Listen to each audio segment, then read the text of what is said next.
এই গল্পটা শেষ না শুনলে হয়তো আপনি আজ একটা বড় শিক্ষা মিস করবেন। তাই গল্পটি শেষ পর্যন্ত শুনুন, আমার অনুরোধ। তো শুরু করা যাক। একটা ছোট গ্রামে থাকত একজন বৃদ্ধ মানুষ। নাম তার হাবিব চাচা। খুব গরিব, ঘরে তেমন কিচ্ছু নেই, কিন্তু তার ঘরের কোণে একটা পুরনো মাটির প্রদীপ ছিল। প্রদীপটা ফাটা, মাঝে মাঝে তেল চুইয়ে পড়ত, তবুও প্রতিদিন মাগরিবের পর তিনি সেটাতে আলো জ্বালাতেন। একদিন গ্রামের এক যুবক বলল, চাচা, এই ভাঙা প্রদীপ জ্বালিয়ে কি লাভ? আলো ঠিকমতো হয় না। হাবিব চাচা মুচকি হাসলেন, কিছু বললেন না।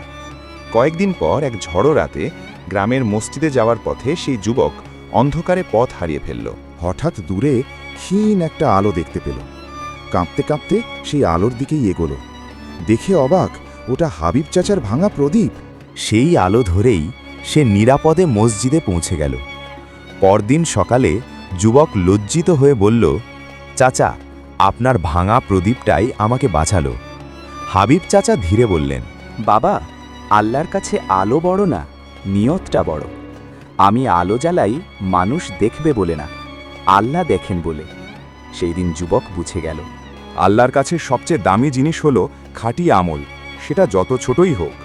এই গল্পের শিক্ষা হলো, আল্লাহ তাআলা আমলের পরিমাণ নয়, নিয়ত দেখেন। ছোট নেক কাজও অন্যের জীবনে বড় পরিবর্তন আনতে পারে।